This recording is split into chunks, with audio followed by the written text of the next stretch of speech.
Produzir, pois, frutos dignos de arrependimento. Repete comigo. Produzir frutos dignos de arrependimento. Amém? Vou estar orando para essa palavra. Pai querido, Pai amado, fala ao nosso coração, Senhor. Não nos deixe sair daqui da mesma forma que Cada luz está ruim. Senhor, venha abrir os nossos olhos. Senhor, venha nos fazer entender aquilo que o Senhor tem para nós. Senhor, venha me usar, Pai, como ferramenta, como instrumento em tuas mãos. Porque o instrumento não toca sozinho e uma ferramenta também não se usa sozinha. Não tem vida própria, precisa de alguém para manusear. Então assim é a mesma coisa comigo, Pai. Eu não sei fazer sozinho, eu não consigo. Eu não faço por mim mesmo e não quero fazer por mim mesmo, fazer o que eu sei ou o que eu acho que eu devo fazer. Mas eu quero que o Senhor venha me usar, Pai. Venha fazer Glória a Deus! aquilo que o Senhor quer que seja feito, não o que eu quero. Amém. Então, para estar entendendo aqui o que é, aqui João Batista diz: produzir, pois, frutos dignos de arrependimento. Os irmãos já podem se sentar. Perdão, eu sempre esqueço de falar isso. Então, continuando aqui. O que é arrependimento? Arrependimento vem de uma palavra grega que significa mudança de direção, mudança de atitude. E aí as pessoas, quando vai pregar, falam: arrependimento muda sua atitude, muda seu pensamento, muda a direção. Então, a diferença, tem alguns que falam a diferença entre remorso e arrependimento. O remorso é quando você está andando, aí você para, vê o que você está fazendo errado, você fica triste naquele momento, você fica parado. E o pecado está ali. Isso é remorso, você fica parado. Quando você continuar andando, você vai continuar indo para o pecado. O arrependimento, quando você se arrepende, o que você faz? Você viu que o erro está aqui, você parou. O pecado está ali. Você faz isso aqui, ó. A minha volta e já para a direção oposta. E só que a mudança de direção é um dos frutos do arrependimento. É apenas um deles. Os frutos do arrependimento dá para ser dividido em mais ou menos os principais em 3. E para estar entendendo isso, eu vou estar usando, não precisa abrir, eu vou estar usando a passagem onde Davi, você viu, ele até confirmou a palavra no louvor que a irmã Bremaiada cantou sobre Davi e o pecado dele. E aqui em 2 Samuel capítulo 11, vai dizer assim: Davi comete um adultério e um homicídio. Então, aconteceu, chegou um tempo, que os reis saíam para a guerra, e nesse tempo Davi ele enviou Joabe, os seus servos e o exército de Israel para essa guerra. Só que ele não foi para essa guerra, ele ficou em Jerusalém. E ele ficou em Jerusalém e aconteceu que de tarde ele estava deitado na cama dele, dormindo provavelmente, e ele se levantou da cama dele e começou a passear pelo terraço da casa real. Começou a passear por lá, e aí vai chegar no momento que ele está lá e ele vai avistar uma mulher muito bonita, uma mulher muito formosa, tomando banho. E a partir daí, esse olhar de Davi vai fazer ele adulterar, vai fazer ele cobiçar uma coisa que não está sobre a posse dele, uma mulher que é de outra pessoa. E isso daqui eu vou estar contando o que aconteceu comigo no sábado passado, que para vocês começarem a entender. Eu não ia vir para a igreja sábado passado. Eu ia ficar em casa, sem motivo. Falei, hoje eu não quero ir. Eu ia ficar em casa. E aí, quando estava quase na hora, chegando em cima da hora do culto, veio a tentação de pecar. E aí, eu ia começar a pedir para Deus me livrar daquela tentação. Só que aí, Deus disse o seguinte para mim: você devia estar na igreja. Ou seja, eu queria que Deus me livrasse de algo que eu não estava no lugar certo para Ele me livrar.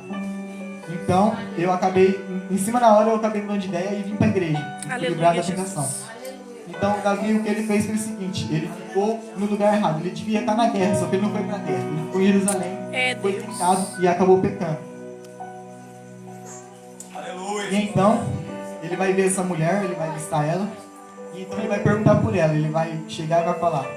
Vai perguntar para essa mulher e as pessoas vão dizer: essa por acaso não é Batseba, filha de Eliã e mulher de Urias, do Eteu?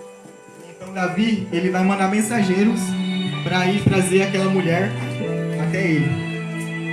Então aquela mulher vem até ele, chega na presença dele e ele diz o seguinte: não, perdão, ele vai ter relações com essa mulher. Ele vai se deitar com ela e ter relações. Então ela vai tomar outro banho depois da relação e vai voltar para casa dela.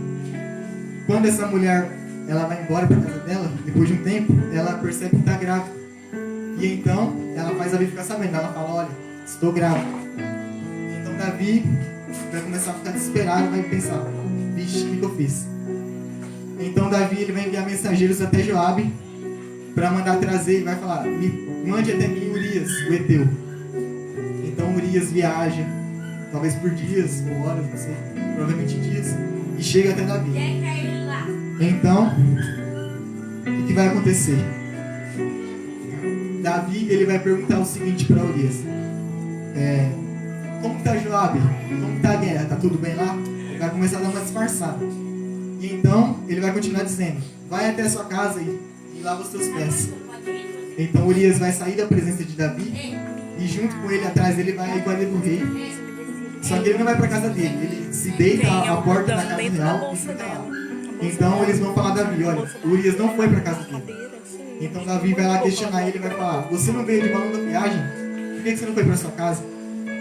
Aí Urias vai responder o seguinte: a arca da aliança, Israel e Judá ficam em tendas. Joabe, meu senhor, os servos do meu senhor ficam acampados no campo.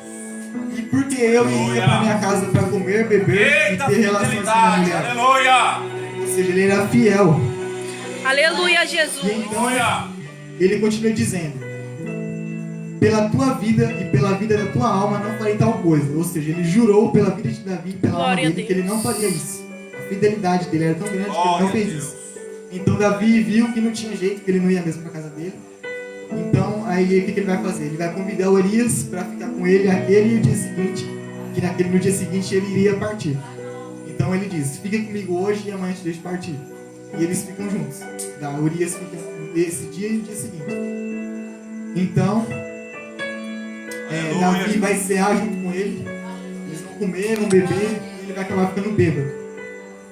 Então ele vai sair, ele vai se deitar junto com os outros servos, na cama lá dos servos. Só que mesmo assim ele não vai para a casa dele. Então Davi, pela manhã, ele vai escrever uma carta para Joabe, com todo um esquema, uma estratégia para matar Urias. E vai enviar essa carta até Joabe pelas mãos do próprio Urias.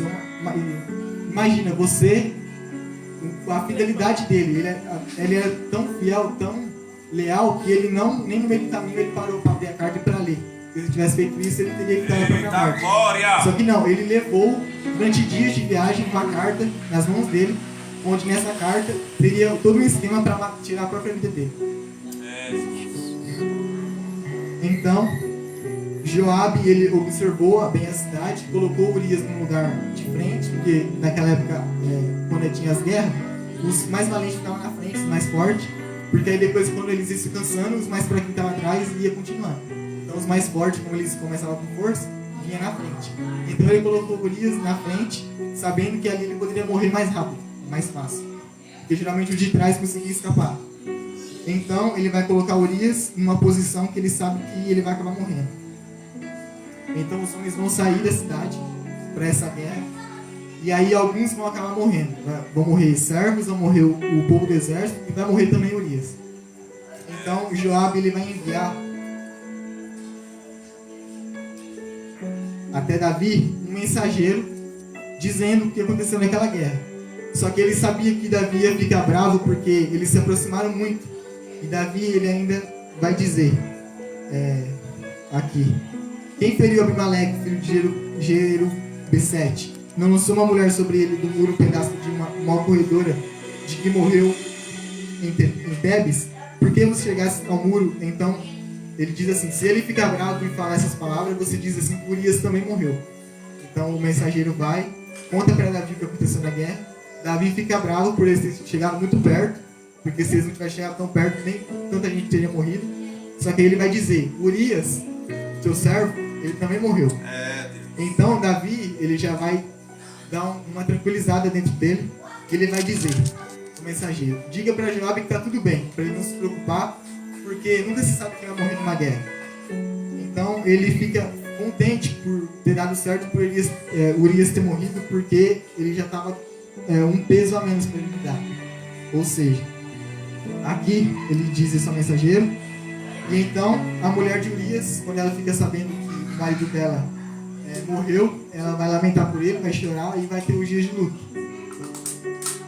E então, quando o luto passa, Davi vai, pega essa mulher, Batseba, toma ela por esposa e ela dá o filho que ela tinha gerado dele. E aqui nós vemos o tamanho como simples, às vezes a gente acha que o pecado é pequeno, tipo, é um pecadinho. Só que um simples olhar de Davi, igual hoje quando eu fui no monte do pastor, a gente parou assim no meio de um pé de manga e ficou admirando esse pé de manga. E aí eu lembrei que no meu livro também tem uma passagem parecida onde o carneiro, que é um dos personagens, ele olha um pé de manga na frente dele e ele, por causa de um olhar, ele admira, ele cobiça aquelas mangas que não eram dele. E então ele cai na tentação e acaba comendo aquelas mangas. E a mesma coisa aconteceu aqui. Davi, ele olhou para uma mulher que não era dele, cobiçou essa mulher, e então ele vai pecar porque ele vai acabar tendo por esposa uma mulher que não era dele. Ou seja, um simples olhar fez Davi tomar uma mulher para ele que não era dele, matar o marido dessa mulher, e as consequências que vêm depois são enormes. Então, isso tudo porque também ele não estava no lugar certo, ele não estava na guerra. Se ele estivesse na guerra, ele não teria passado por isso. Assim como se eu tivesse naquele sábado ficado em casa, eu teria caído em tentação provavelmente. Mas por honra do Senhor, eu acabei mudando de ideia. Deus conseguiu também me convencer na vida. Então aqui, quando Davi ele comete esse pecado, ele quer encobrir esse pecado, ele quer esconder dos homens para não vir escândalo para ele, para não vir escândalo para o reinado dele. Então ele vai ter 4 planos. O primeiro plano vai ser dar férias a Urias, ele não consegue. Depois ele dá um banquete a Urias. Depois ele encomenda a morte de Urias. E por fim ele casa com Batseba para esconder a gravidez, que no caso seria o pecado. Ou seja, Davi ele não pensou em Deus quando ele cometeu o pecado. Ele pensou em esconder o pecado. Ele pensou nele. Em Jeremias. Em Jeremias capítulo 17, versículo 5, diz assim que maldito é o homem que confia no homem. E Davi, ele confiou nele mesmo, ele pensou só nele, ele foi egoísta. Ele não pensou, ele pensou só em esconder o pecado dos homens. Só que uma coisa que ele não pensou, uma coisa que às vezes o pecado faz a gente ficar cego em relação a isso, é que continua aqui no versículo 27 o seguinte: porém, essa coisa que Davi fez pareceu mal aos olhos do Senhor. Ou seja, ele tentou esconder dos homens, mas não tinha como esconder de Deus. Glória a Deus! Aleluia! Deus, ele estava vendo tudo que estava acontecendo. Ele sabia do pecado de Davi, embora ele quisesse esconder esse pecado. Deus maravilhoso! Deus, aleluia. Então, Deus vai enviar o profeta Natan para repreender Davi. E quando ele chega até Davi, ele começa a contar uma parábola. Havia numa cidade 2 homens, um rico e um pobre. O rico tinha muitas ovelhas, muitas riquezas, e esse pobre tinha apenas uma cordeirinha. Então, cuidava dela, como se fosse tudo para ele, amava ela. Então, o profeta Natan vai continuar dizendo: vindo o viajante, ao homem rico, deixou este tomar suas ovelhas e das suas vacas para guisar o viajante que viera a ele. Ou seja, ele estava dizendo de Davi. Então aqui vai dizer assim: então o furor de Davi se acendeu em grande maneira contra aquele homem e disse a Natan: vive o Senhor, que digno de morte é o homem que fez isto. E pela cordeira tornará a dar o quadruplicado, porque fez tal coisa e porque não se compadeceu. Então Deus, Aleluia, Deus. através de Natan, o profeta Natan vai dizer assim: tu, Davi, tu és este homem. Aleluia, Deus. Tu é este homem que fez isso. Então, aqui pode ter pessoas hoje que estão tentando esconder o pecado, que estão tentando ocultar.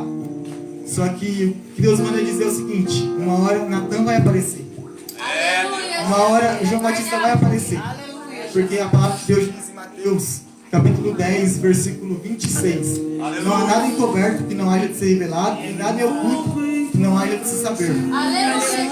Glória a Deus. E Então, aqui no versículo 13, vai acontecer o seguinte. Davi, Aleluia. ele vai dizer a Natan: pequei contra o Senhor. Aleluia. Então, aqui vai começar o processo de arrependimento em Davi. Ele vai começar a se arrepender do pecado dele. E uma das coisas que acontece também é que muitas pessoas, assim como Adão e Eva, quando peca, a primeira coisa que ela faz é correr de Deus, se esconder para longe de Deus. O pecado às vezes ele às vezes é tão grande, às vezes ele desanima tanta pessoa, que a pessoa pensa assim: eu não vou mais para a igreja, eu não vou mais orar, eu não sou digno do perdão. Então as pessoas fogem, ela volta pro mundo, ela volta a beber, ela volta a fumar.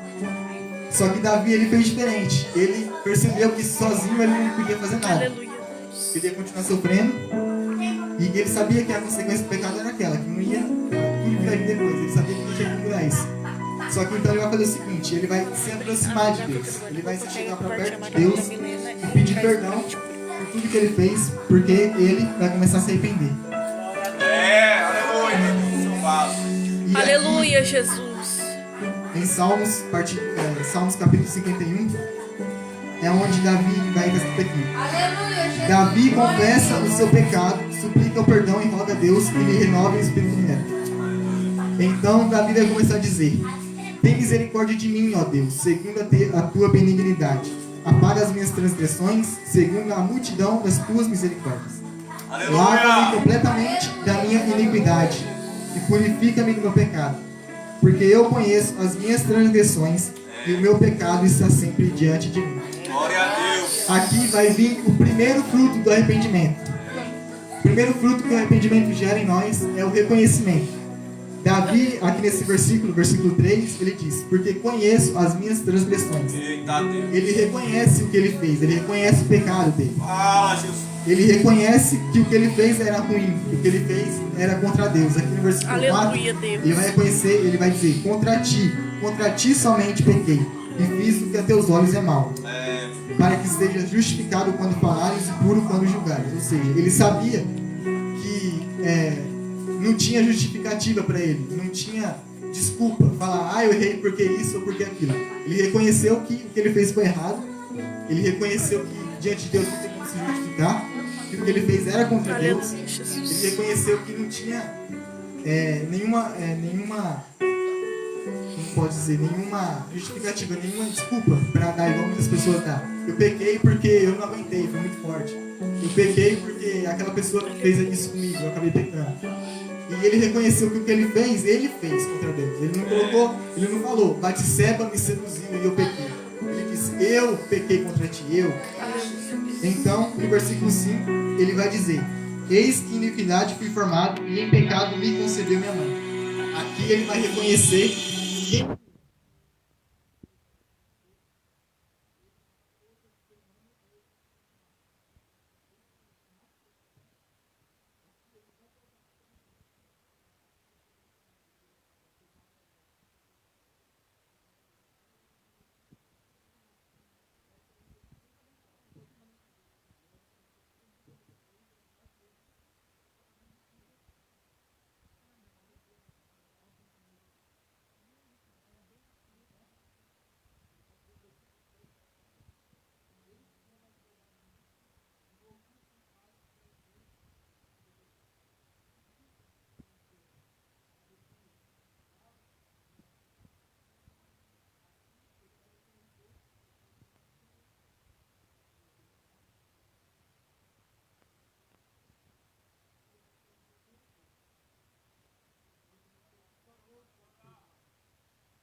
Aleluia, Deus. Glória a Deus.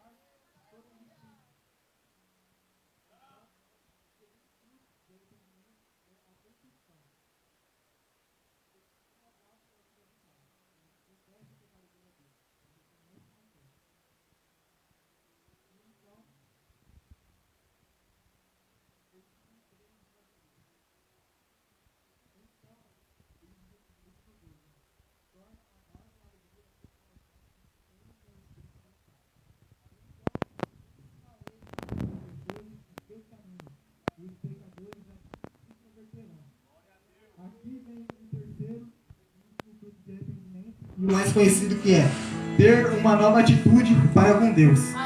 Aqui, primeiro, Davi, ele reconhece o erro dele, ele confessa o pecado dele a Deus, e então, a partir disso, a partir de quando ele é perdoado por Deus, ele tem uma nova atitude para com Deus. Ele diz: então ensinarei aos transgressores os teus caminhos, os pecadores a ti se converterão. Aleluia, Jesus. Senta, Vitória, e sossega. Glória. Aleluia. Aleluia, Jesus. Glória a Deus. Aleluia. Deus fiel, aleluia. Aleluia. Glória a Deus. Então, essa é a palavra, isso é que Deus colocou no meu coração, para trazendo. Glória a Deus. E Glória a Deus. coloque-se de pé. Aleluia. Glória a Deus. Aleluia, Deus. Há alguém aqui em nosso meio, ou alguém que está ouvindo de algum lugar aí fora, que ainda não aceitou Jesus como único e suficiente Salvador, e quer aceitá-lo agora? Aleluia, Jesus. Glória a Há Deus. alguém em nosso meio que ainda não aceitou Jesus, que ainda Aleluia. quer se arrepender, que quer tirar de si a culpa, o peso do pecado, mas ainda não aceitou Jesus? Glória a Deus. Há alguém em nosso meio que quer reconciliar, voltar para os caminhos do Senhor? Aleluia. Alguém que por algum motivo se afastou, alguém que achou que por causa de um erro que cometeu, de algum pecado, achou que não era mais digno de estar aqui nesse lugar, se afastou. Alguém quer voltar para a presença de Deus? Glória a Deus, aleluia. Aleluia.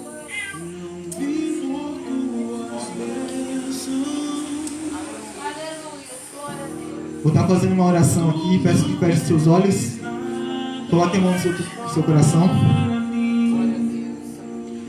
Deus, perdoa, Pai, os nossos pecados, perdoa as nossas falhas, as nossas transgressões, perdoa, Senhor meu Deus, aquilo que fizemos, Pai, que foi mal aos teus olhos.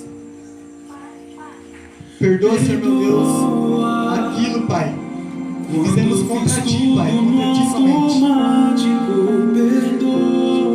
Perdoa, Senhor meu Deus, o nosso coração. Santifica, Pai, nos lava com Teu sangue.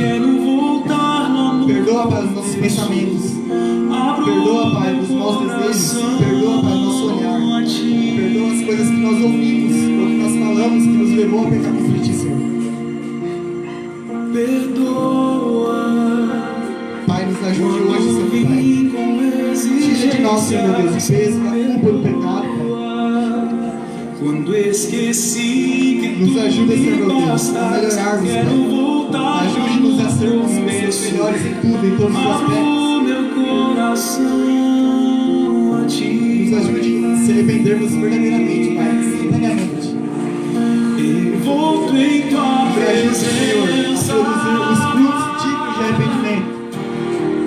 Ajude-nos a sermos humildes, a reconhecermos os nossos erros, os nossos pecados. Ajude-nos, Pai, a confessarmos os nossos pecados a Ti, mais grandes que sejam, mais maravilhosos.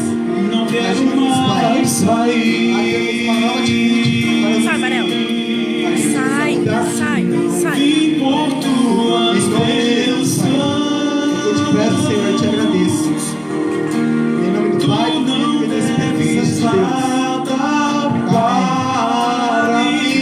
agradeço a rica oportunidade. mais do que Glória a Deus. Aleluia, Jesus.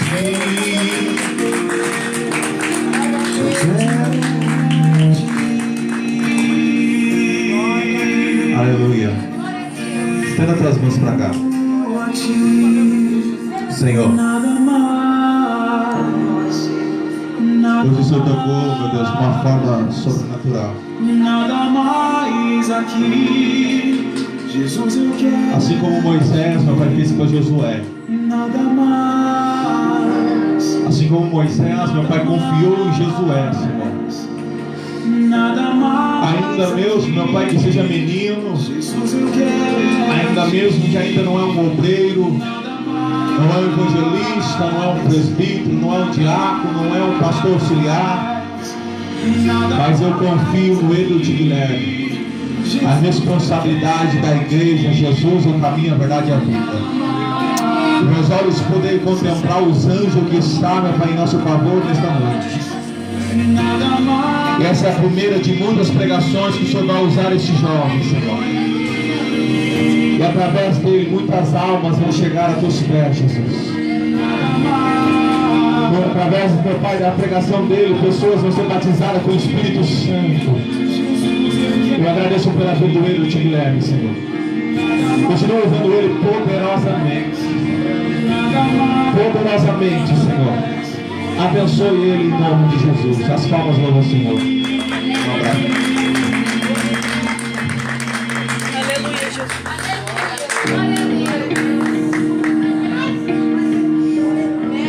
Aleluia. Deus é bom. Aleluia, Jesus. Aleluia. Glória a Deus. Glória a Jesus. Deus é maravilhoso, Deus é santo. Né? Posso falar com ele, teve um dia com o pastor. Ele viu como que é corrido para deixar tudo isso que é simples pronto. Pode deixar ele gravando aí. E ele foi comigo na cidade, né? Fui lá, paguei minhas contas, fui lá no cabeleireiro, cortei o cabelo. Depois fomos no mercado, compramos algumas coisas para a igreja. E no meio do caminho ali, é que tá mudo aqui, pode ficar em paz. E no meio do caminho, nós descendo aqui no box, o caderno voou longe. Aí ele chegou aqui dando risada. Eu falei que foi o mais difícil, eu perdi. Deu um trabalho para comprar esse caderno, faltou moedinhas. Aí ele deu risada, eu perdi. Aí eu peguei e falei: Senhor, o Senhor sabe que eu comprei para a tua igreja. Eu voltei e achei lá no meio da rodovia. Conclusão: pastor bom é aquele que não abandona, mas vai atrás. E é isso, eu trouxe para ele, porque não acha que está perdido. Quando a pessoa saiu da igreja, o pastor nunca veio atrás, nunca falou nada. Mas Deus sabe das minhas orações. Porque o coração do homem, ele fica em pedra, e quando ele está em pedra, não adianta você tentar fazer nada. Mas no momento certo ele vai amolecer. Como aconteceu comigo. Muitas pessoas que me apontaram, me julgaram, me pediram oração, me pediram ajuda. Eu era um menino como o Edward. Eu não sabia muito da Bíblia. Mas hoje, as pessoas, elas pedem oração, vêm até minha casa, e o menino que era louco, era doido, continua sendo doido e louquinho por Jesus. Glória a Deus. Então quando te apontarem e te julgar, só ore. Porque quem dá a honra é Jesus. Quem vai te honrar é Deus. Amém? Passamos um dia junto, fomos para o monte, mostrei para ele que é um monte, di uma estratégia para ele, creio que ele vai colocar mais em prática. E que linda pregação, né? Glória a Deus. E que Deus continue usando. Pode encerrar a transmissão, que Deus abençoe todos que nos acompanhou.